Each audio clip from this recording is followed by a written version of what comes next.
मैं अमदास पलांगे सीजी शिक्षा में आपका स्वागत करता हूं। हम देख रहे हैं कक्षा 12वीं रसायन विज्ञान का 8वां इकाई, जिसका नाम है डी और एफ ब्लॉक के तत्व। इससे पहले वाले क्लास में हमने बहुत सारे भौतिक जो गुण था उसको देखे थे, जैसे गलनांक क्वथनांक क्या है, धातुओं का लक्षण क्या है ना, ये सब चीज़ हम लोग, परमाणुक त्रिज्या क्या है, आयनिक त्रिज्या क्या है, ये सब चीज़ हम लोग देख चुके थे, जहाँ से आपका क्वेश्चन बनता ही है। चलिए आज आगे का जो हमारा क्या है भौतिक गुण है वो हम लोग देखते हैं, जहाँ से आपको फिर जो है और भी क्वेश्चन यहाँ से बनना स्टार्ट हो जाता है। अभी हम देखेंगे घनत्व। तो घनत्व से तो वैसे क्वेश्चन ज़्यादा नहीं बना है, फिर भी हम थोड़ा सा घनत्व की क्या करते हैं, बात करते हैं। तो घनत्व जो होता है, जब हम क्या करते हैं, जो भी हमारा 3D श्रेणी है या आपका 4D श्रेणी है, अगर बाएं से क्या करते हैं, अगर हम दाएं जाते हैं तो उस स्थिति में उसका घनत्व क्या होते जाता है, आपका बढ़ते जाता है, क्योंकि आप उनका जो नाभिकीय आवेश होता है वो बढ़ता है और परमाणु आकार क्या होता है, आपका छोटा है। तो इस प्रकार से लिख सकते हैं 3D श्रेणी में बाएं से दाएं जाने पर अर्थात स्केडियम 21 से जिंक 30 की ओर जाने पर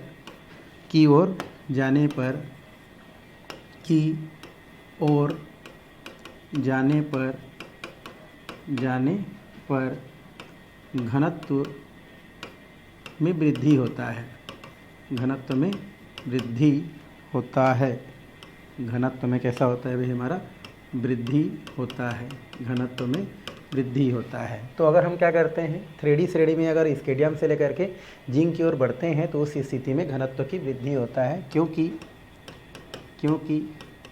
नाभिकीय आवेश बढ़ता है या बढ़ता जाता है तथा परमाणु आकार घटता है। तो इस प्रकार से बोल सकते हैं कि जो हमारे क्या होते हैं 3D संक्रमण श्रेणी जो है, अगर हम क्या करते हैं बाएं से इस प्रकार से दाएं चलते हैं तो ऐसे वैसे घनत्व क्या होती जाती है, आपकी बढ़ती जाती है। और वजह ये है कि उसमें नाभिकीय आवेश बढ़ती है, साथ ही साथ परमाणु आकार क्या होती है, घटती है। उसके अलावा और भी बोल सकते हैं कि बाएं से दाएं जाने पर आपकी क्या होती है, जो परमाणु क्रमांक है, परमाणु भार है, बढ़ती है। इस वजह से आपका घनत्व भी बढ़ती जाती है। लेकिन यहाँ पर जिंक क्या होती है, अपवाद होती है। लेकिन जिंक अपवाद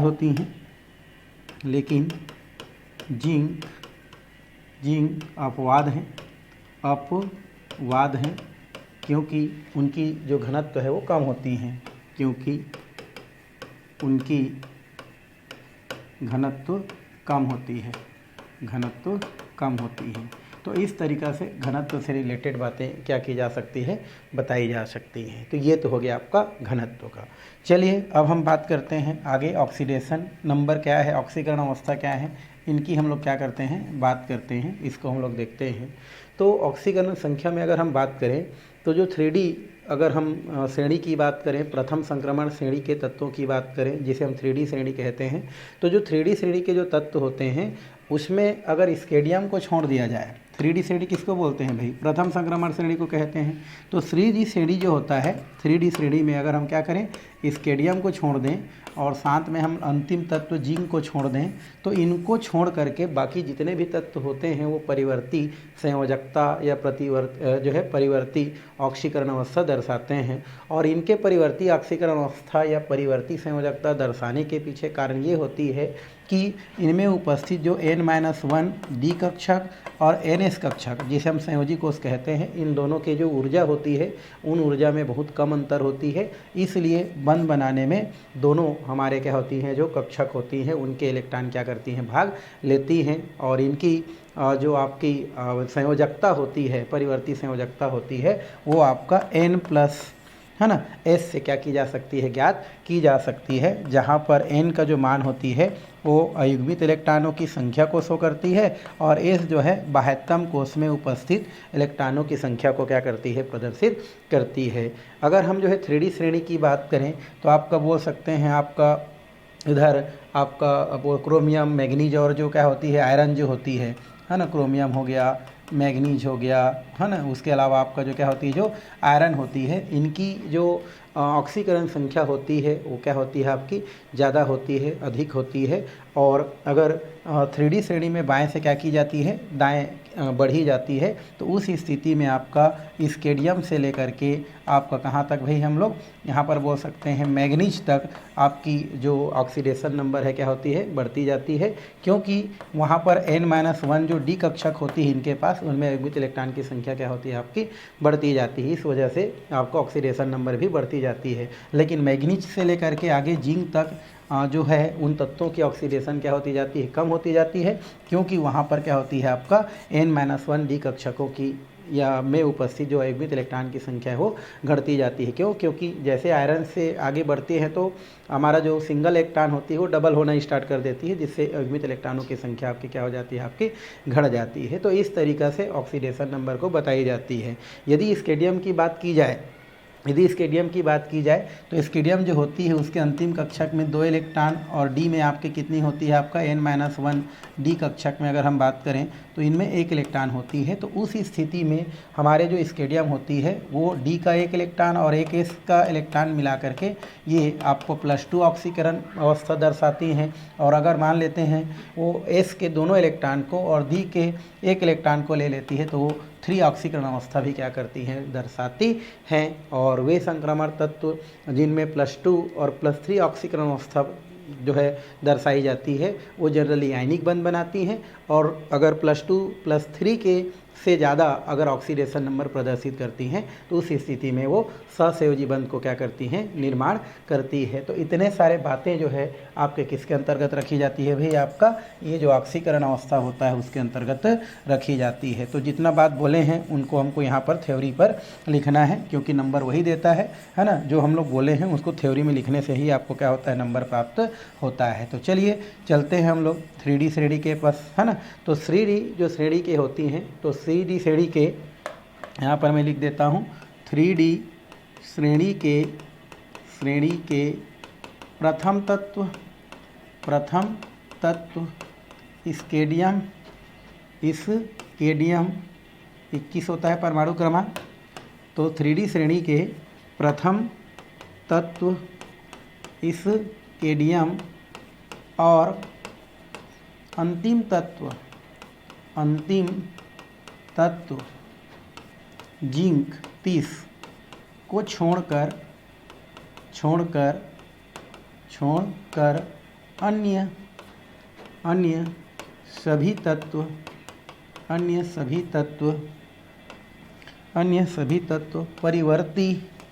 अन्य सभी तत्व परिवर्ती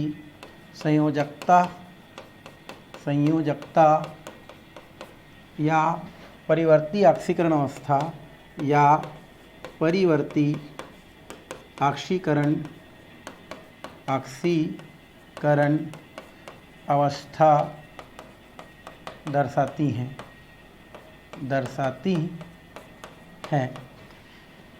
परिवर्ती ऑक्सीकरण अवस्था दर्शाती हैं। परिवर्ती ऑक्सीकरण अवस्था का कारण परिवर्ती है ना। तो क्या लिखें हम लोग, 3D श्रेणी के प्रथम तत्व स्केडियम और अंतिम तत्व जिंक को छोड़ दिया जाए तो अन्य सभी तत्व परिवर्ती संयोजकता या परिवर्ती ऑक्सीकरण अवस्था दर्शाती है। इसका कारण या परिवर्ती संयोजकता का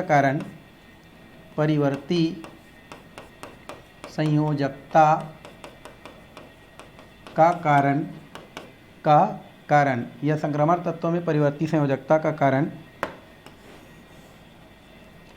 तो यहाँ पर क्या लिख सकते हैं उसको, तो ऑक्सीकरण अवस्था दर्शाती है। परिवर्ती संयोजकता का कारण,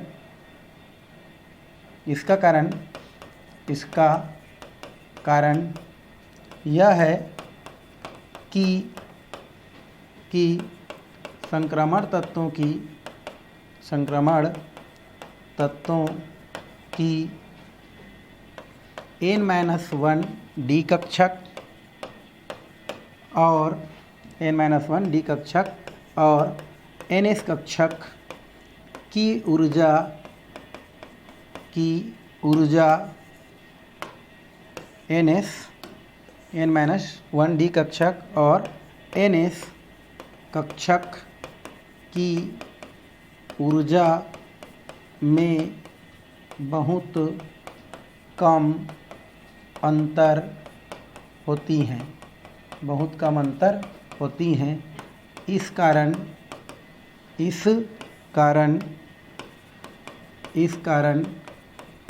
बंध बनाने के लिए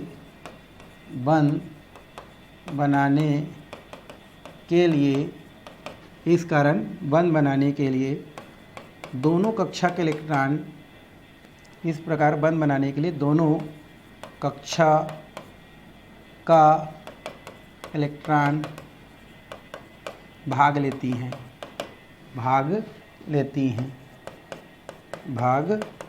हैं।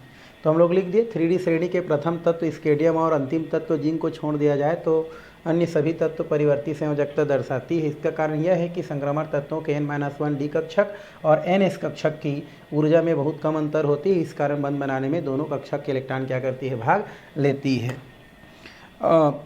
परिवर्ती संयोजकता किसी संक्रमण तत्व की परिवर्ती संयोजकता को संक्रमण तत्वों की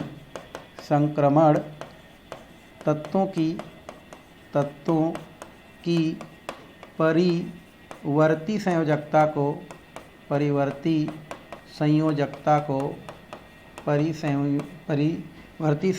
को n+s से निकाली जा सकती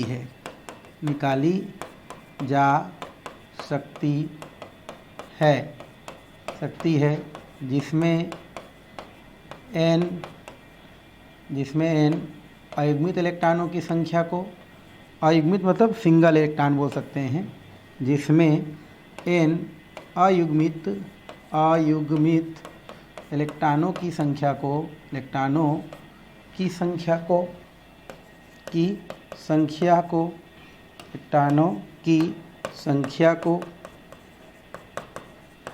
को और s संयोजी कोश में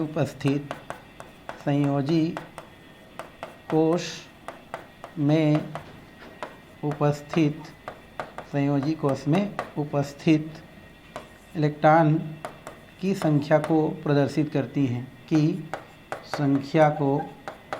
दर्शाती हैं। 3D श्रेणी के तत्वों में क्रोमियम, मैंगनीज, आयरन की ऑक्सीकरण संख्या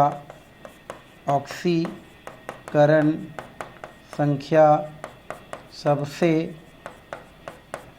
अधिक होती हैं।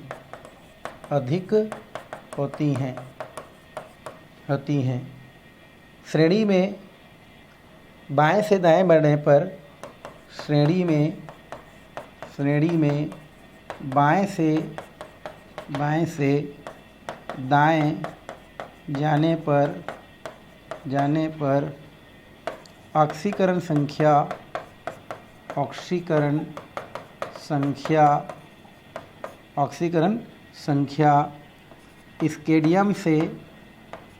स्केडियम से मैंगनीज तक बढ़ती है,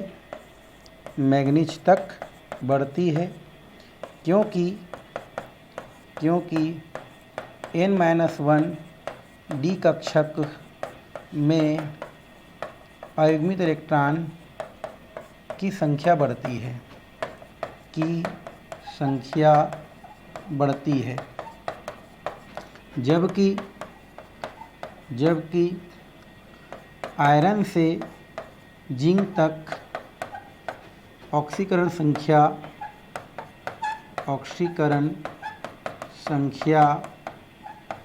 में कमी आती है। ऑक्सीकरण संख्या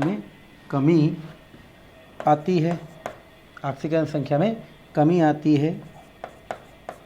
इसका कारण है ना, तो क्या लिखे हम लोग, 3D श्रेणी बाएं से दाएं जाने पर ऑक्सीकरण संख्या स्केडियम से मैंगनीज तक बढ़ती है, क्योंकि n-1 डी कक्षक में अयुग्मित इलेक्ट्रॉनों की संख्या बढ़ती है, जबकि आयरन से जिंक तक ऑक्सीकरण संख्या क्या होती है हमारी, घटती है, क्योंकि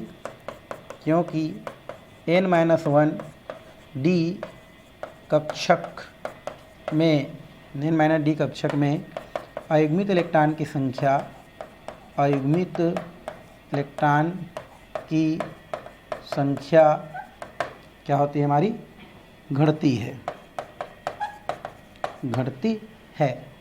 इस वजह से क्या होती है, ऑक्सीडेशन नंबर आपकी क्या होती है, आपकी कम होती है। अब यहाँ पर लिख सकते हैं, जैसे स्केडियम की इलेक्ट्रॉनिक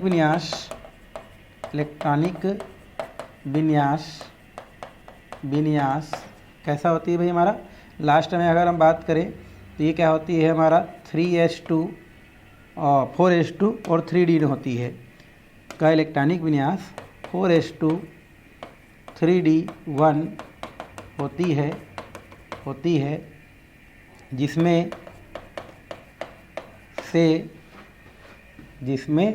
से यदि s का एक इलेक्ट्रॉन होती है, जिसमें एक इलेक्ट्रॉन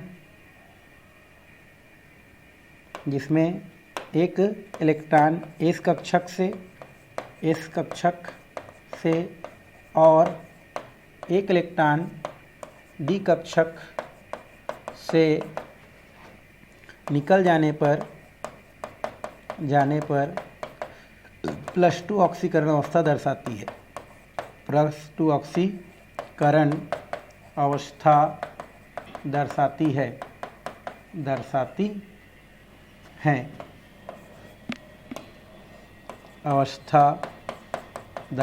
है। और यदि D का दोनों इलेक्ट्रॉन D कक्षक का दोनों इलेक्ट्रॉन निकल जाए, D कक्षक का दोनों इलेक्ट्रॉन निकल जाए तो +3 ऑक्सीकरण अवस्था दर्शाती है। +3 ऑक्सीकरण अवस्था दर्शाती हैं। तो यहाँ पर अगर वो क्या करता है, S का एक इलेक्ट्रॉन और D का एक इलेक्ट्रॉन अगर देता है तो +2 ऑक्सीकरण अवस्था, अगर S का दोनों इलेक्ट्रॉन निकल जाए और D का एक इलेक्ट्रॉन निकले तो उस स्थिति में ये क्या करती है, आपका +3 ऑक्सीकरण अवस्था दर्शाती है। +3 ऑक्सीकरण अवस्था और +2 ऑक्सीकरण अवस्था वाले जो भी संक्रमण तत्व होती हैं वो आयनिक बंध बनाती हैं, और उससे अधिक ऑक्सीडेशन नंबर वाले क्या करती हैं, सहसंयोजी बंध बनाती हैं। तो इसको भी आप क्या कर सकते हैं, पर लिख सकते हैं यहाँ पर +2 और +3 ऑक्सीकरण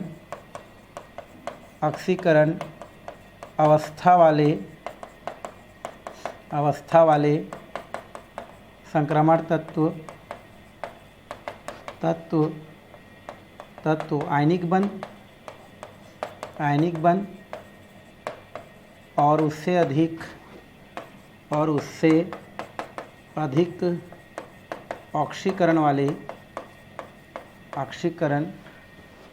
वाले तत्व सहसंयोजी बंध बनाती हैं, सहसंयोजी बंध बनाती हैं। तो इस तरीक़ा से ऑक्सीडेशन नंबर में क्या की जा सकती है, थ्योरी लिखी जा सकती है। क्वेश्चन आती है भाई कि संक्रमण तत्वों के ऑक्सीकरण क्रिया को समझाइए, तो आप बताना कि अगर हम 3D श्रेणी की बात करें, प्रथम संक्रमण श्रेणी की बात करें, तो पहला तत्व स्केडियम और अंतिम तत्व जिंक को अगर छोड़ देते हैं तो बाकी उसके अंदर के जितने भी तत्व बच जाते हैं वो सबके सब क्या करते हैं, आपके परिवर्ती संयोजकता दर्शाते हैं, परिवर्ती ऑक्सीकरण अवस्था दर्शाते हैं। इसका कारण यह होता है, यह परिवर्ती संयोजकता दर्शाने का कारण यह होता है कि संक्रमण तत्वों के जो n-1 D उपांत्य कोष होता है और NS जो कि उसके संयोजी कोष होता है, कि दोनों की ऊर्जा में बहुत क्या होता है, कम का अंतर होता है, और इस कारण से बंध बनाने के लिए दोनों कक्षकों से क्या कर सकता है, इलेक्ट्रॉन भाग ले सकता है। इस कारण से वो परिवर्ती संयोजकता दर्शाता है। किसी भी तत्वों की परिवर्ती संयोजकता को n+l से क्या किया जा सकता है, निकाला जा सकता है, जहाँ पर n अयुग्मित इलेक्ट्रॉनों की संख्या को बताता है और s जो होता है वो संयोजी कोष मतलब अंतिम कक्षक में उपस्थित इलेक्ट्रॉनों की संख्या को बताता है। दोनों को जोड़ के क्या किया जा सकता है, उनका ऑक्सीकरण संख्या निकाला जा सकता है। 3D श्रेणी में अगर हम बात करें तो क्रोमियम हो गया, है ना, उसके अलावा मैग्नीज हो गया, आयरन हो गया। ये जो आयरन होता है इनकी ऑक्सीडेशन नंबर अन्य तत्वों की अपेक्षा ज़्यादा होता है और ऑक्सीकरण संख्या अगर हम देखें तो 3D श्रेणी में बाएं से दाएं जाने पर, है ना, 3D श्रेणी में बाएं से क्या करते हैं, अगर दाएं जाते हैं, मतलब इस प्रकार से हम क्या करते जाते हैं, बाएं से दाएं झटते जाते हैं, तो आयरन से लेकर के जिंक तक क्या करता है, ऑक्सीडेशन नंबर बढ़ता है। वजह ये होता है कि इन तत्वों के जो n-1 डी कक्षक होता है उसमें अयुग्मित इलेक्ट्रॉन की संख्या क्या होता जाता है, आपका बढ़ते जाता है। क्या होते जाता है, वो हमारा बढ़ते जाता है। जबकि आयरन से जिंक तक की हम बात करें, है ना, शुरू हम लोग कहाँ से कहाँ बात कर रहे हैं भाई, हम लोग शुरू में देखिए 3D श्रेणी में इसकी ज़्यादा होती है, ऑक्सीकरण संख्या सबसे अधिक होता है। श्रेणी में बाएं से दाएं जाने पर क्या होता है, स्केडियम से मैग्नीज तक क्या होता है, आपका बढ़ता है, क्योंकि n-d में अयुग्मित इलेक्ट्रॉन की संख्या बढ़ता है। जबकि आयरन से क्या होता है, जिंक तक घटता है, क्योंकि हम जैसे जैसे क्या करते जाते हैं, आयरन से जिंक की ओर जाते हैं, तो आयरन का जो n-1 डी कक्षक होता है उनमें अयुग्मित इलेक्ट्रॉन की संख्या धीरे धीरे घटते जाता है। इस वजह से आपका ऑक्सीडेशन नंबर भी घटता है। अगर हम स्केडियम की बात करें तो अंतिम कक्षक में कितना होता है, 4s1 और 3d1 इलेक्ट्रॉन होता है। यदि 4s से एक इलेक्ट्रॉन और 3d से एक इलेक्ट्रॉन अगर वो डोनेट कर देता है, दे देता है तो +2 ऑक्सीकरण, और अगर 2 और 3 तीनों को अगर दे देता है तो +3 ऑक्सीकरण अवस्था दर्शाता है। और इस प्रकार से हम बोल सकते हैं कि +2 और +3 ऑक्सीकरण अवस्था वाले जो भी संक्रमण तत्व होते हैं वो जनरली आपके सहसंयोजी आयनिक बंध बनाते हैं, और +3 से ऊपर वाले ऑक्सीकरण अवस्था वाले तो तत्व होते हैं वो आपका सहसंयोजी बंध बनाते हैं, और 2 और 3 वाले आयनिक बंध बनाते हैं। तो इस तरीक़ा से हम क्या कर सकते हैं, ऑक्सीडेशन नंबर को हम क्या कर सकते हैं, बता सकते हैं। अर्थात यहाँ पर +2 वाले और +3 वाले आयनिक बंध बनाएंगे और 3+ से ऊपर वाले ऑक्सीकरण अवस्था दर्शाने वाले तत्व सहसंयोजी बंध बनाते हैं। तो ये आपका क्या होता है, ऑक्सीकरण अवस्था को दर्शाता है। तो अगर ये आ जाए तो इतना लंबा थ्योरी लिखने की क्या होता है भाई, आवश्यकता होता है। तो ये हो गया आपका घनत्व के बारे में और ये हो गया आपका ऑक्सीकरण के बारे में। चलिए हम आगे का जो गुण है वो हम क्या करते हैं, देखते हैं। आगे दिया है आपका रंग। आगे आपका क्या दिया है भाई, रंग।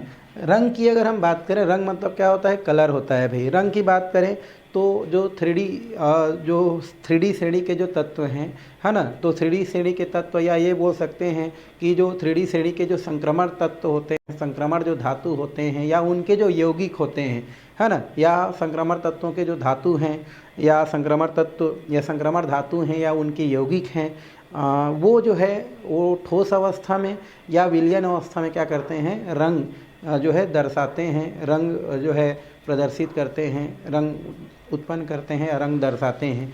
इसका कारण जो है, रंग दर्शाने का जो कारण होता है वह उनके n-1 जो डी कक्षक होता है उसमें अयुग्मित इलेक्ट्रॉन की उपस्थिति के कारण होता है। जिसमें अयुग्मित इलेक्ट्रॉन उपस्थित होता है वो रंगीन होता है, और जिनमें जो है अयुग्मित इलेक्ट्रॉन नहीं पाया जाता वो क्या होता है, हमारा या पूरा कक्षा भरा रहता है, वो रंगहीन होता है। तो यहाँ पर उसी को हमको क्या करना है, आपका लिखना है रंग के अंतर्गत। ये थोड़ा सा आपका बड़ा भी है, तो यहाँ पर लिख सकते हैं कि जो भी संक्रमण तत्व के या संक्रमण जो धातु होते हैं, है ना, 3D श्रेणी के अंतर्गत आने वाले जो संक्रमण धातु हैं या उनके जो यौगिक हैं, वे ठोस अवस्था या विलयन अवस्था में, दोनों ही अवस्था में क्या करते हैं, रंग उत्पन्न करते हैं, है ना, रंग दर्शाते हैं। और संक्रमण तत्वों के रंगीन होने के कारण, है ना, ये जो है उनके n-1 डी कक्षक में अयुग्मित इलेक्ट्रॉन की क्या होता है, उपस्थिति होता है या उपस्थिति को शो करता है। यही उसका मेन क्या होता है, हमारा कारण होता है। और जिसमें अयुग्मित इलेक्ट्रॉन उपस्थित होता है वो आपका रंगीन, और जिसमें अयुग्मित इलेक्ट्रॉन उपस्थित नहीं होता वो क्या होता है, आपका रंगहीन होता है या वो कलरलेस होता है। अब यहाँ पर कुछ और बातें हैं कि हमारे जो क्या होते हैं, जो n- जो क्या होता है हमारा 1 जो डी कक्षक होता है, इस डी कक्षक की ऊर्जा जो होता है वो समान नहीं होता है। जो है n-1 डी कक्षक की ऊर्जा समान नहीं होता है। एक ऐसा यौगिक या यौगिक बनाने वाले जब भी क्या होता है, किसी समूह के संपर्क में या प्रभाव में जब आता है, तो इनका जो हमारा क्या होता है, n-1 जो डी कक्षक होता है वो दो प्रकार के क्षेत्र, एक होता है हमारा T2G और एक होता है हमारा Eg में क्या हो जाता है आपका विपाटित हो जाता है, जिसे क्रिस्टल क्षेत्र विपाटन के नाम से क्या किया जाता है, जाना जाता है, क्रिस्टल क्षेत्र विपाटन कहते हैं। ये जो हमारा क्रिस्टल क्षेत्र विपाटन होता है उसमें देखा जाता है कि यहाँ पर जो T2G की जो ऊर्जा होता है वो Eg की अपेक्षा क्या होता है, कम होता है, और ये संभव रहता है कि T2G से इलेक्ट्रॉन क्या होता है हमारा Eg में क्या हो जाता है, प्रमोशन हो जाता है। लेकिन T2G से Eg में इलेक्ट्रॉन के जाने के लिए कुछ ऊर्जा की आवश्यकता होता है, और उस ऊर्जा को जो इलेक्ट्रॉन होता है वो दृश्य क्षेत्र से क्या करता है, आपका अवशोषित करता है। ये जो हमारा T2G का जो क्या होता है इलेक्ट्रॉन है वो सफ़ेद प्रकाश को, श्वेत प्रकाश को क्या करता है, अवशोषित करता है। अवशोषित करने से क्या हो जाता है, T2G का इलेक्ट्रॉन जो होता है वो उत्तेजित हो जाता है और प्रमोट होकर के किस में चला जाता है, वो Eg में चला जाता है। तो इस प्रकार से दोनों डी कक्षक का होता है और डी से डी में जाता है, इसे डी संक्रमण के नाम से जाना जाता है। और सफ़ेद जो रंग के अन्य रंग के प्रति, या हम लोग बोल सकते हैं सफ़ेद रंग के लिए या अन्य रंग की प्रेरित रंग जो होता है उसके कारण से क्या होता है, हमारा जो आपका जो संक्रमण तत्व होता है वो क्या होता है, आपका रंगीन दिखाई देता है। तो ये हम लोग इस प्रकार से हम क्या कर सकते हैं। तो संक्रमण तत्व के, है ना, संक्रमण तत्व के लिए अन्य रंग प्रेरित रंग उत्पन्न करता है या अन्य प्रेरित रंग उत्पन्न करता है, और उसके वजह से हमारा संक्रमण तत्व क्या होता है, रंगीन दिखाई देता है। तो इतना सारा जो बात है वो किसके अंतर्गत रखा जाता है हमारा भाई, रंग के अंतर्गत रखा जाता है, जिसको हमको अभी क्या करना है, थोड़ा सा लिखना है। तो चलिए चलते हैं। तो लिख सकते हैं प्रथम संक्रमण श्रेणी के जो प्रथम या 3D श्रेणी के संक्रमण धातु, यहाँ पर लिख देता हूँ मैं, 3D श्रेणी के संक्रमण धातु और उनके यौगिक तो 3D श्रेणी के संक्रमण धातु और उनके यौगिक ठोस तथा विलयन अवस्था में, तो 3D श्रेणी के संक्रमण धातु और उनके यौगिक ठोस तथा विलयन अवस्था में रंग उत्पन्न करते हैं। ठीक है, तो ठोस अवस्था में तो क्या लिखे, 3D श्रेणी के संक्रमण धातु या उनके यौगिक ठोस तथा विलयन अवस्था में रंगीन होते हैं। ठोस अवस्था में रंगीन होते हैं या रंग उत्पन्न करते हैं। इनके रंगीन होने के कारण, इनके रंगीन होने का कारण N-1 डी कक्षक, रंगीन होने का कारण N-1 डी कक्षक में उपस्थित अयुग्मित इलेक्ट्रॉन होते हैं, या यहाँ पर लिख सकते हैं N-1 डी कक्षक में उपस्थित या N-1 डी कक्षक में उपस्थित अयुग्मित इलेक्ट्रॉन होते हैं। तो लिख सकते हैं इनमें रंगीन होने के कारण N-1 डी कक्षक में उपस्थित अयुग्मित इलेक्ट्रॉन होते हैं। तो हमने क्या लिखा, 3D श्रेणी के संक्रमण धातु और उनके यौगिक ठोस और विलयन अवस्था में क्या होते हैं, कलर दर्शाते हैं, रंगीन होते हैं। इनके रंगीन होने का कारण N-1 डी कक्षक में उपस्थित अयुग्मित इलेक्ट्रॉन होते हैं। डी कक्षक, या यहाँ पर आगे हम क्या कर सकते हैं, लिख सकते हैं N-1 डी कक्षक की ऊर्जा समान नहीं होते हैं, कि जो है N-1 डी कक्षक की ऊर्जा समान नहीं होते हैं। यौगिक बनाने वाले समूह के प्रभाव से N-1 डी कक्षक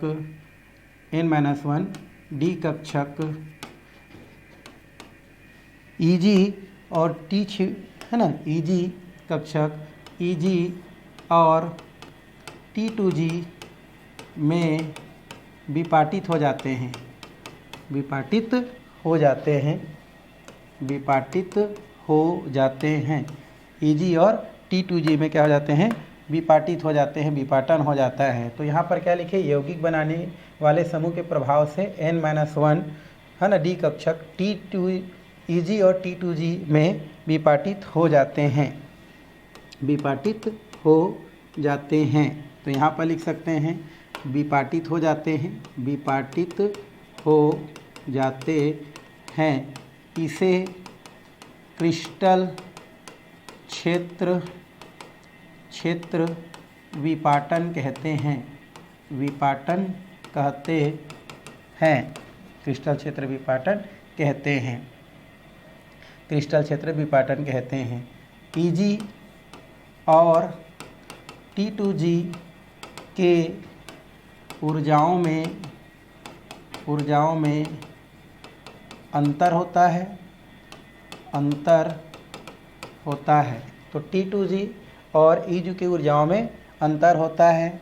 इसमें Eg की ऊर्जा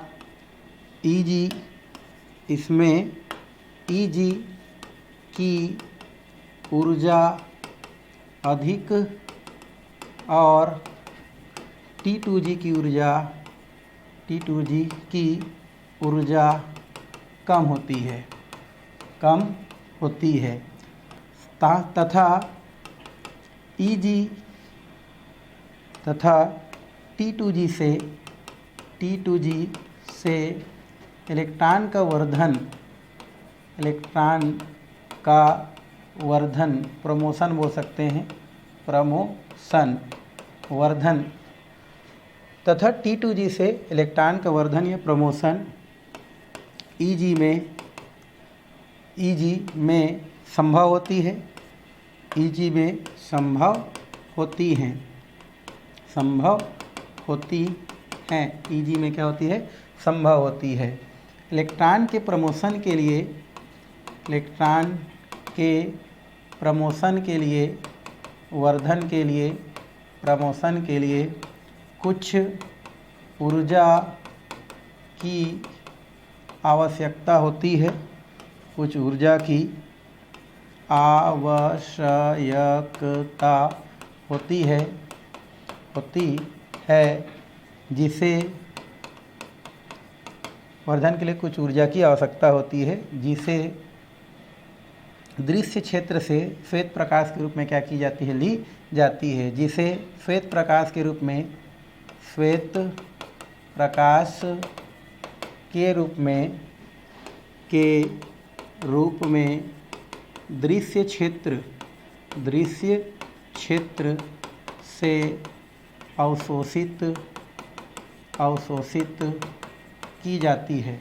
इसमें श्वेत प्रकाश के रूप में, जिसे श्वेत प्रकाश के रूप में दृश्य क्षेत्र से अवशोषित की जाती है। प्रकाश के अवशोषण से, प्रकाश के अवशोषण से, प्रकाश के अवशोषण से इलेक्ट्रॉन, प्रकाश के अवशोषण से इलेक्ट्रॉन उत्तेजित हो जाती हैं, उत्तेजित हो जाती हैं या उत्तेजित होकर अवशोषित की जाती है। प्रकाश के अवशोषण से इलेक्ट्रॉन उत्तेजित होकर T2G से Eg में चली जाती है, Eg में चली जाती हैं। इस प्रकार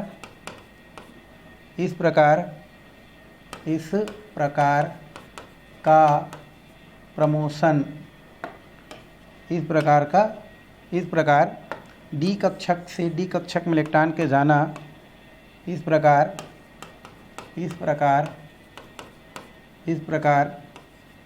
डी कक्षक के इलेक्ट्रॉन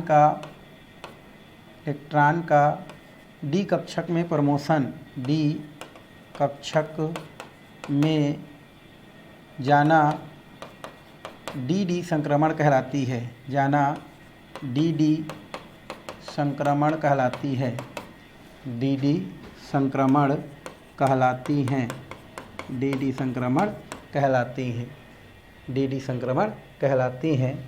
तथा सफ़ेद प्रकाश, सफ़ेद या श्वेत प्रकाश तथा श्वेत प्रकाश के लिए, श्वेत प्रकाश के लिए अन्य प्रेरित रंग, अन्य प्रेरित पूरक रंग, अन्य प्रेरित रंग के कारण, अन्य प्रेरित रंग के कारण, अन्य प्रेरित रंग के कारण। तो यहाँ पर लिखे तथा श्वेत प्रकाश के लिए अन्य प्रेरित रंग के कारण संक्रमण तत्व रंगीन दिखाई देती है, रंगीन दिखाई देती हैं। किसी संक्रमण तत्व के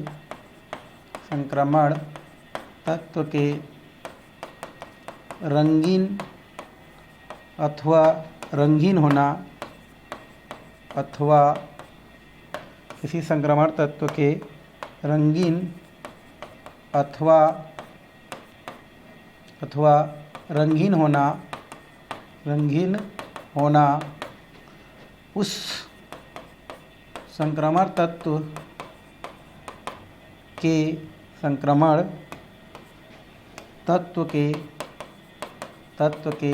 n-1 डी कक्षक में उपस्थित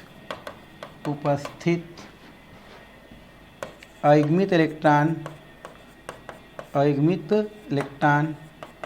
और युग्मित इलेक्ट्रॉन की संख्या पर निर्भर करती है या अयुग्मित इलेक्ट्रॉन पर निर्भर करती है। तो क्या लिख लिया हम लोग, किसी संक्रमण तत्व के रंगीन अथवा रंगीन होना उस तत्व के n-1 डी कक्षक में उपस्थित अयुग्मित इलेक्ट्रॉन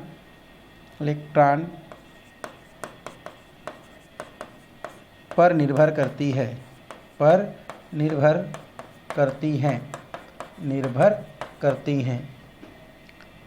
जिस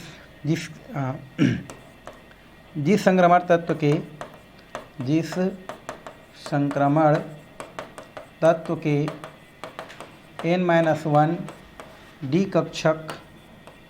डी कक्षक पूर्ण न भरी रहती हैं वे रंगहीन, पूर्ण भरी रहती हैं तो खाली रहती हैं बोल सकती हैं, भरी रहती हैं, भरी रहती हैं अथवा खाली होती हैं, भरी रहती हैं अथवा खाली होती हैं,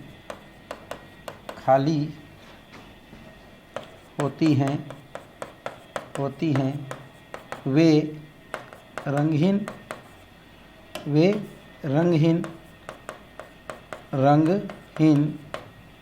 और जिन संक्रमण श्रेणी या जिन संक्रमण तत्वों के n-1 डी कक्षक में अयुग्मित इलेक्ट्रॉन होती हैं, अयुग्मित इलेक्ट्रॉन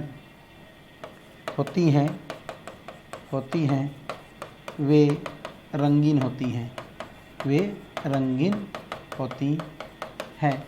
तो इस तरीक़ा से क्या की जा सकती है, इसके बारे में लिखी जा सकती है, बताई जा सकती है। अगर हम उदाहरण की बात करें तो यहाँ पर आपका दिया गया है हमारा, जैसे कापर की अगर हम बात करें तो कापर अगर 2+ चार्ज हो, Cu 2+ चार्ज, ठीक है।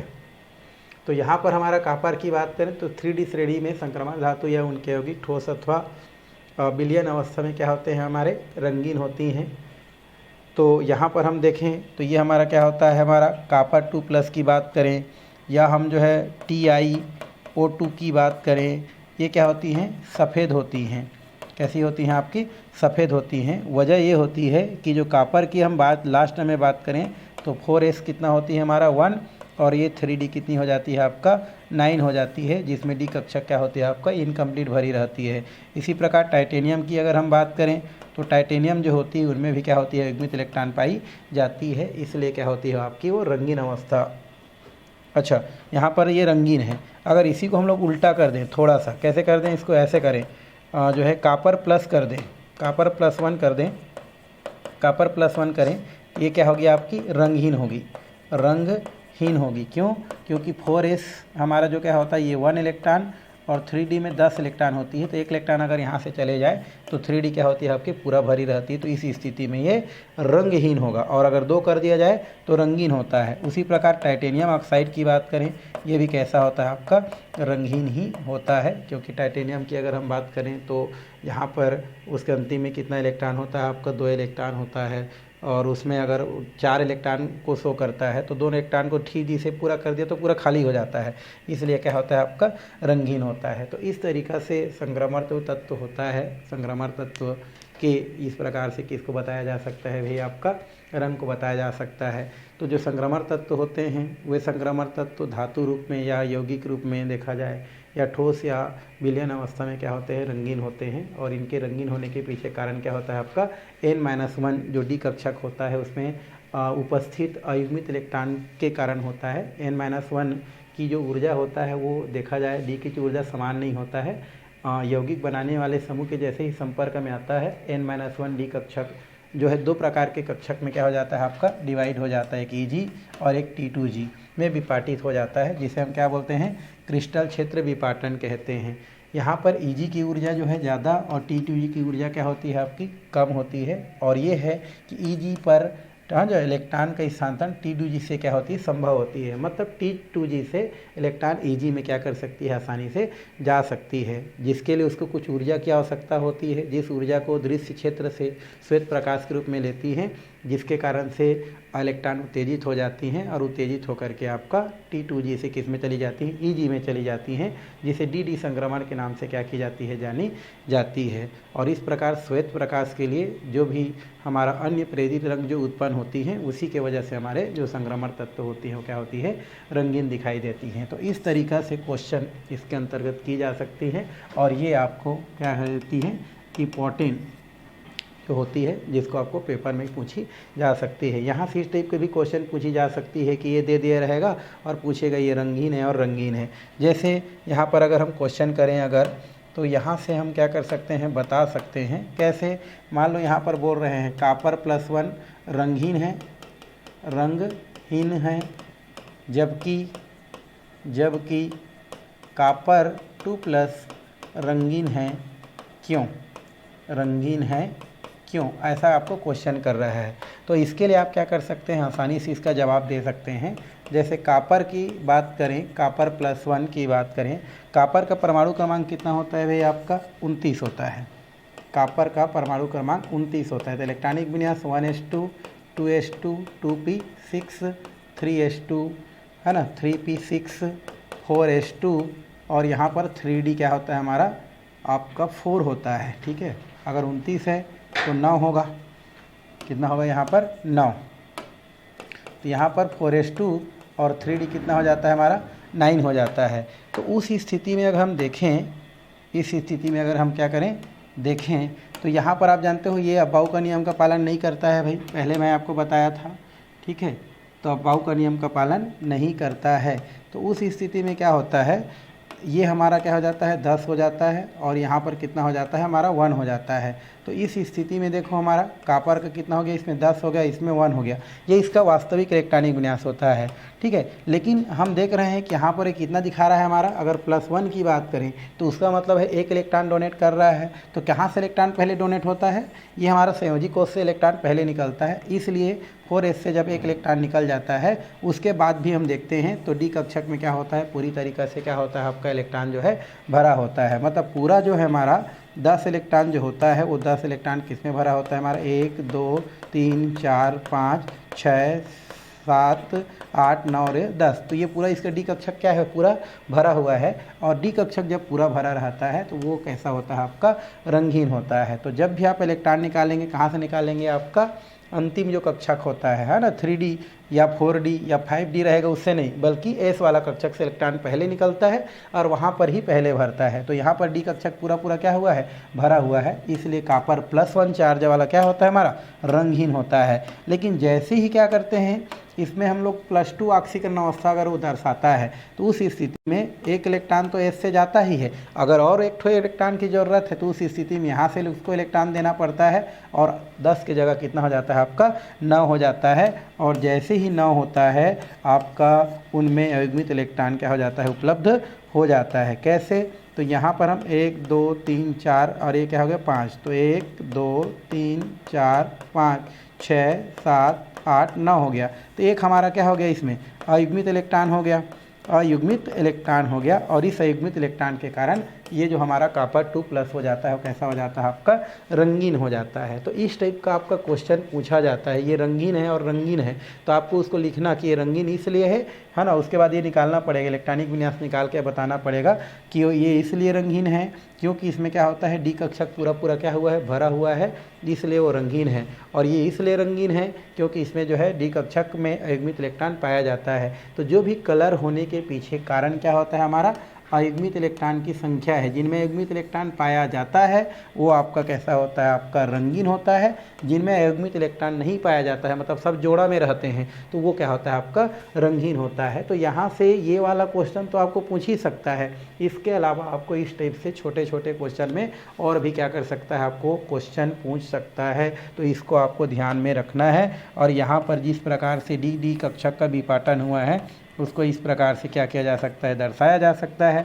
आपको पता है इसको DXY बोलते हैं, इसको YZ बोलते हैं, इसको ZX बोलते हैं, इसको x² - y² बोलते हैं, लास्ट को DZ² कहते हैं। और इसका आगे अगर हम क्या करते हैं, वर्धन करते हैं, तो ये 2 भागों में क्या हो जाता है आपका, प्रमुख जो है इसका भी आपका विघटन हो जाता है, विपाटन हो जाता है। कितने भागों में हमारा भाई, 2 भागों में विपाटन होता है। कौन कौन से, एक EG और एक हमारा होता है हमारा T2G। तो यहाँ पर हम क्या करते हैं, यहाँ पर 3 हो गया और ये 2 भागों में आपका नीचे वाला 3 भाग, ऊपर 2 भाग, ये हमारा क्या होता है EG, ये होता है हमारा T2G। इसको बोलते हैं हमारा DX² - y² और लास्ट होता है DZ²।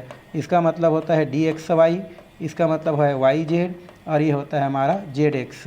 तो यहाँ से इस प्रकार से इसका क्या होता है, विपटन हो जाता है। तो ये हमारा डी कक्षक होता है, ये हमारा क्या है भाई, डी कक्षक है। और इसको अगर हम क्या करते हैं, इस प्रकार से देखते हैं, जैसे ही इसके संपर्क में ऐसा यौगिक जो है यौगिक बनाने वाला कोई समूह आता है, ये 2 भागों में टूट करके ये T2G और EG बनाता है। और यहाँ पर जो भी इलेक्ट्रॉन होता है उसका वर्धन क्या होता है हमारा, EG में संभव रहता है, जिसके लिए कुछ ऊर्जा की क्या करता है, आवश्यकता होता है। उस ऊर्जा को क्या करता है, वो दृश्य प्रकाश से लेता है, यहाँ से इलेक्ट्रॉन उत्तेजित हो जाता है और EG में क्या हो जाता है, चला जाता है। यहाँ पर जाने के पश्चात क्या करता है, वो सफ़ेद प्रकाश के कुछ पूरक रंग क्या करता है, आपको उत्पन्न करता है। और इस वजह से हमारा संक्रमण तत्व क्या होता है, रंगीन दिखाई देता है। और रंगीन होने के पीछे कारण होता है युग्मित इलेक्ट्रॉन, और अयुग्मित इलेक्ट्रॉन की क्या होता है, आपका उपस्थिति होता है। तो पूरा अगर भरा हो तो रंगहीन, और अगर उसमें युग्मित इलेक्ट्रॉन हो तो वो कैसा होता है, आपका रंगीन होता है। तो इस तरीक़ा से आपका इसका जो रंग होता है उसको क्या किया जा सकता है, दर्शाया जा सकता है, बताया जा सकता है। तो ये हो गया हमारा किसका भाई, रंग का। चलिए हम क्या करते हैं, नेक्स्ट की ओर चलते हैं। हमारा नेक्स्ट गुण है उत्प्रेरक गुण। ये भी बहुत ही क्या है हमारा भाई, इम्पोर्टेंट है। ये बहुत क्या है हमारा, इम्पोर्टेंट है। वैसे जितना भी पढ़ रहे हैं वो सब के सब क्या है हमारा, इम्पोर्टेंट है। तो उत्प्रेरक गुण देखना है तो हम बोल सकते हैं 3D श्रेणी के जो तत्व होते हैं या उनके यौगिक होते हैं, वो विभिन्न प्रकार के उद्योगों में उत्प्रेरक के रूप में क्या किए जाते हैं, उपयोग लाए जाते हैं। और इनके एक अच्छे उत्प्रेरक के जैसा व्यवहार करने के निम्नलिखित क्या होते हैं, हमारे कारण होते हैं, या व्यवहार दर्शाने के निम्नलिखित कारण होते हैं। तो ये हम लोग लिखेंगे। तो क्या लिख सकते हैं यहाँ पर, 3D श्रेणी के तत्व, 3D श्रेणी के तत्व। तो यहाँ पर हम क्या कर सकते हैं, उसको भाई लिख सकते हैं 3D श्रेणी के तत्व। तो यहाँ पर क्या लिखे, 3D श्रेणी के तत्व या उनके यौगिक तत्व और उनके यौगिक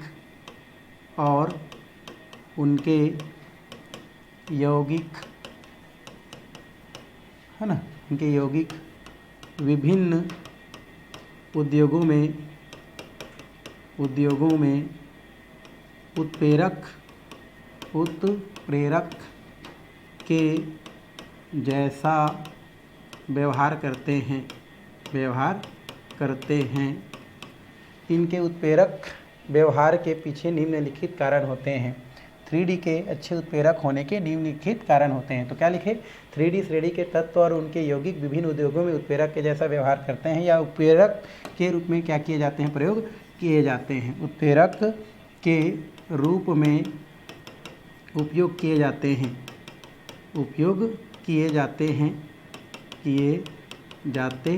हैं।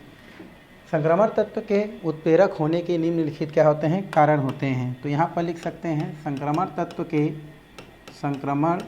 तत्व के अच्छे उत्प्रेरक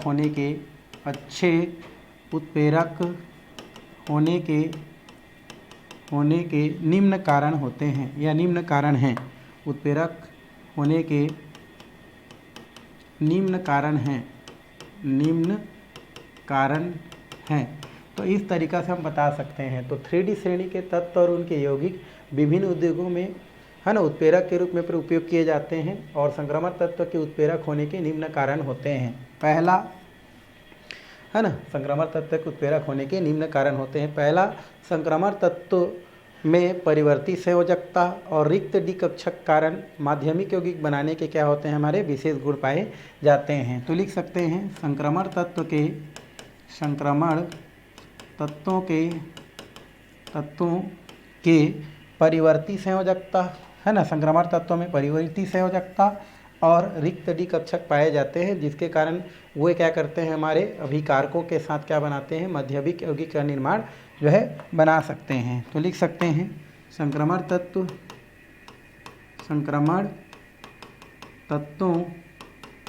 की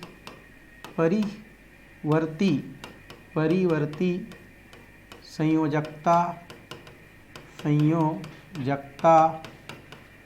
और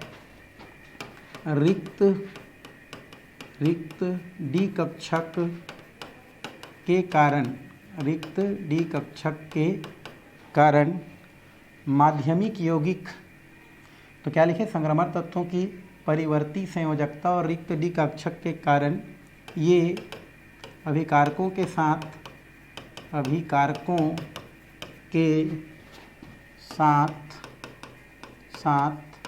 माध्यमिक यौगिक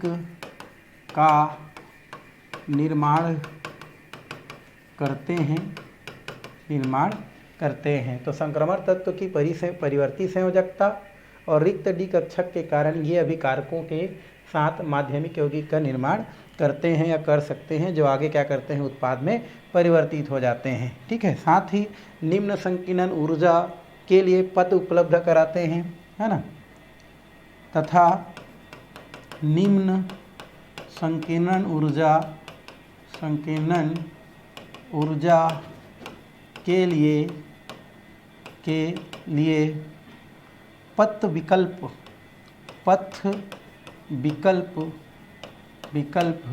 उपलब्ध कराते हैं। ये पहला हमारा क्या हो गया, एक और उपलब्ध कराते हैं। तो इस तरीक़ा से हम लोग इसको पहले बोल सकते हैं।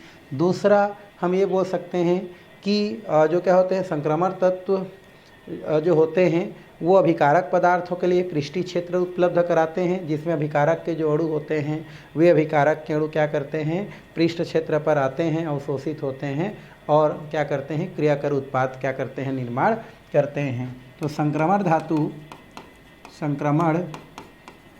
धातु या संक्रमण तत्व अभिकारकों के लिए, अभिकारक अणु के लिए अणु के लिए पृष्ठ उपलब्ध कराते हैं, उपलब्ध कराते हैं जिसमें अभिकारक अणु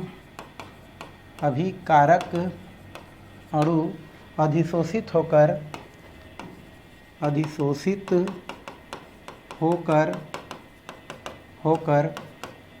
अभिक्रिया को पूर्ण करते हैं और उत्पाद का निर्माण करते हैं। अधिशोषित होकर अभिक्रिया को पूर्ण करते हैं और उत्पाद का निर्माण करते हैं। उत्पाद का निर्माण करते हैं। तो इस तरीक़ा से हम क्या कर सकते हैं, इसको बता सकते हैं। तो ये क्वेश्चन आ सकता है, बताइए कि संक्रमण तत्व अच्छे उत्प्रेरक होते हैं, क्यों? तो बताना भाई कि जो डी ब्लॉक तत्व हैं या संक्रमण जो तत्व हैं वो है ना यहाँ पर लिख सकते हैं कि जो संक्रमण तत्व है या डी ब्लॉक के जो तत्व होते हैं वे तत्व या तो तत्व अवस्था में या तो यौगिक अवस्था में क्या होते हैं, हमारे उद्योगों में उत्प्रेरक के रूप में उपयोग किए जाते हैं। अर्थात हमारे संक्रमण तत्व क्या होते हैं, एक अच्छे उत्प्रेरक होते हैं।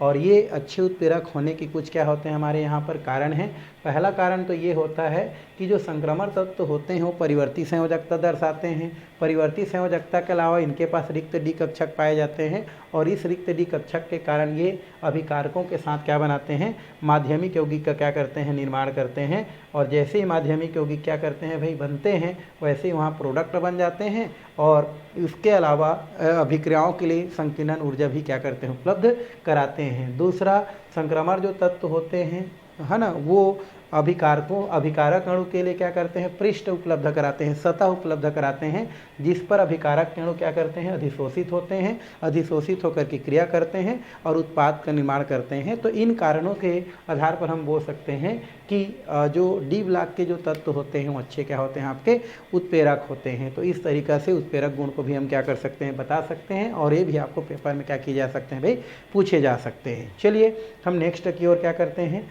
चलते हैं। आगे दिया है संकुल निर्माण। आगे क्या दिया है हमारा, संकुल निर्माण। संकुल निर्माण क्या होता है, ये एक प्रकार से देखा जाए एक यौगिक है जिसे हम उपसंयोजी यौगिक के भी नाम से क्या करते हैं, जानते हैं, संकुल यौगिक कहा जाता है। तो जो 3D श्रेणी के जो तत्व होते हैं ये लिगेंड के साथ है ना, लिगेंड के साथ मिलकर आपके एक संकुल निर्माण करते हैं। उपसंयोजी यौगिक क्या कर सकते हैं, बना सकते हैं। और ये संकुल बनाने के लिए ये निम्न क्या करते हैं, जो है आपका स्थिति को प्रकट करते हैं। तो फिलहाल तो हम लोग से पहले लिख सकते हैं कि संक्रमण तत्व या 3D श्रेणी के जो तत्व होते हैं वो लिगेंड के साथ है ना संयोग करके क्या बनाते हैं, संकुल यौगिक या उपसंयोजी यौगिक का क्या कर सकते हैं, निर्माण करते हैं या बना सकते हैं या बनाते हैं। इस प्रकार से कर सकते हैं। लिगेंड वे पदार्थ होते हैं जिनके पास क्या होते हैं, आपका अतिरिक्त इलेक्ट्रॉन युग्म क्या होते हैं, पाए जाते हैं। और इन्हीं अतिरिक्त इलेक्ट्रॉन युग्म वाले जो लिगेंड होते हैं उन लिगेंडों के साथ डी ब्लॉक के जो तत्व हैं या 3D श्रेणी के जो तत्व हैं वे आपका संयोग करके क्या बनाते हैं, आपके संकुल का निर्माण करते हैं,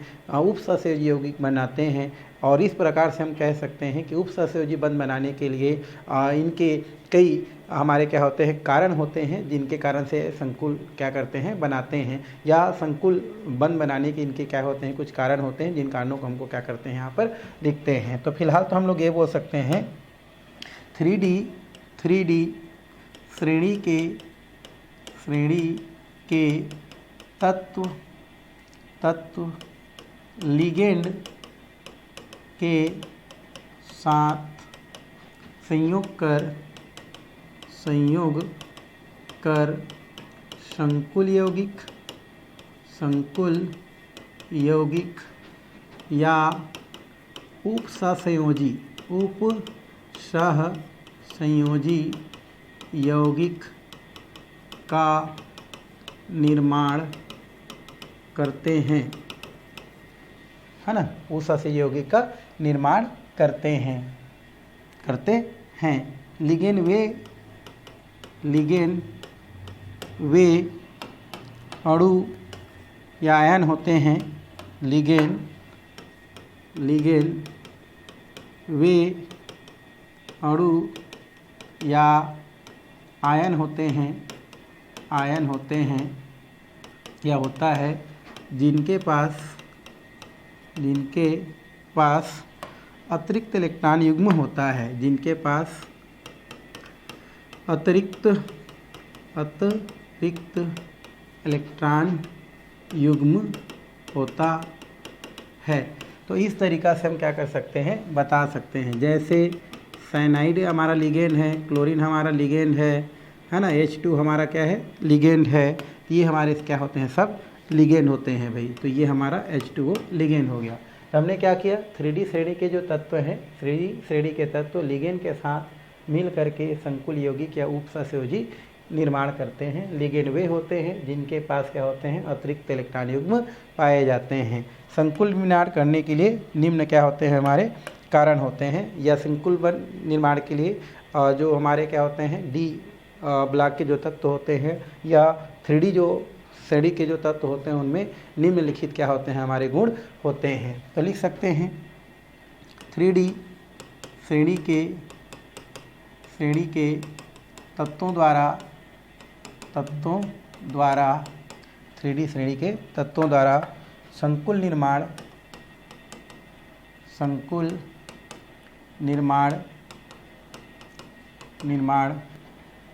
3D श्रेणी के तत्वों द्वारा संकुल निर्माण निम्न कारणों पर क्या करते हैं, निर्भर करते हैं। संकुल निर्माण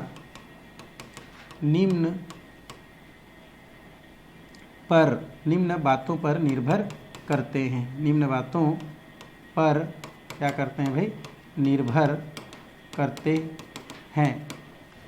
पहला तो 3D श्रेणी के तत्वों द्वारा संकुल निर्माण निम्न बातों पर निर्भर करते हैं। वो पहला बात ये है कि आपका जो क्या होता है, जो 3D श्रेणी के जो तत्व होते हैं उनके पास क्या होते हैं, परिवर्ती संयोजकता, या ये बोल सकते हैं 3D जो श्रेणी के जो तत्व होते हैं, इस तत्व के पास हम बोल सकते हैं रिक्त क्या होते हैं, हमारे डी कक्षक पाए जाते हैं। और रिक्त डी कक्षक पाए जाने के कारण ये क्या करते हैं, आपका लिगेंड से प्राप्त जो भी क्या होते हैं, आपका जो इलेक्ट्रॉन होते हैं, उसको अपने पास क्या कर सकते हैं, रख सकते हैं, रखा जा सकता है।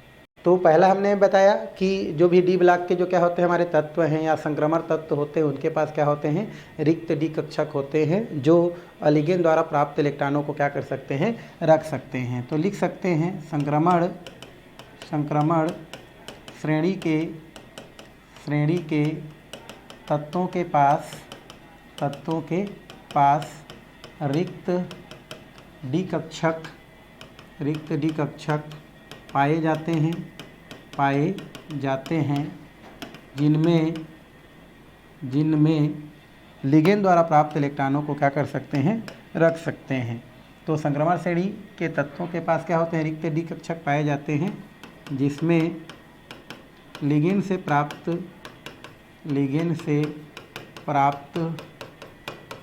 इलेक्ट्रॉन को क्या कर सकते हैं, रख सकते हैं। पहला कारण हो गया, रख सकते हैं।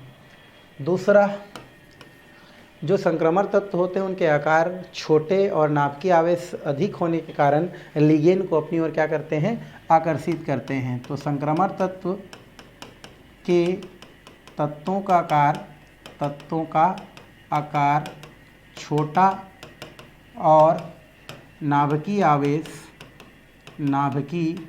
आवेश उच्च होने के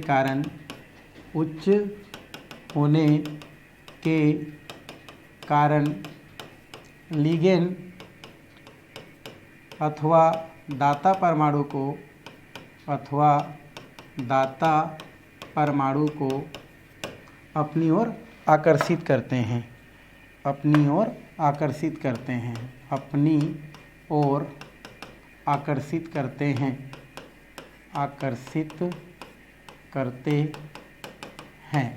एंड थर्ड, डी ब्लॉक के जो तत्व होते हैं वो परिवर्ती संयोजकता क्या करते हैं, या परिवर्ती आक्सीकरण अवस्था दर्शाते हैं। तो संक्रमण तत्व संक्रमण तत्व परिवर्ती संयोजकता एवं ऑक्सीकरण दर्शाते हैं। परिवर्ती संयोजकता एवं ऑक्सीकरण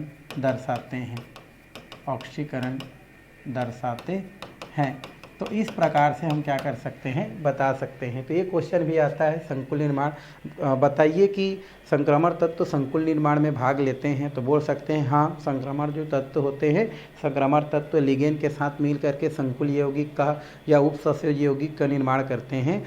संकुल यौगिक निर्माण के पीछे जो है या बनने के पीछे निम्न कारण होते हैं, या ये बोल सकते हैं कि जो डी ब्लॉक के तत्व होते हैं वो संकुल यौगिक बनाते हैं, जिसके पीछे निम्न क्या होते हैं, कारण होते हैं, निम्न बातें होते हैं, जिसके कारण से क्या कर सकते हैं, वो संकुल यौगिक बना सकते हैं। पहला, संक्रमण तत्व के पास क्या होते हैं, रिक्त डी कक्षक पाए जाते हैं, जिससे वो लिगेंड से प्राप्त इलेक्ट्रॉनों को रख सकते हैं, इस कारण से वो संकुल यौगिक बना सकते हैं।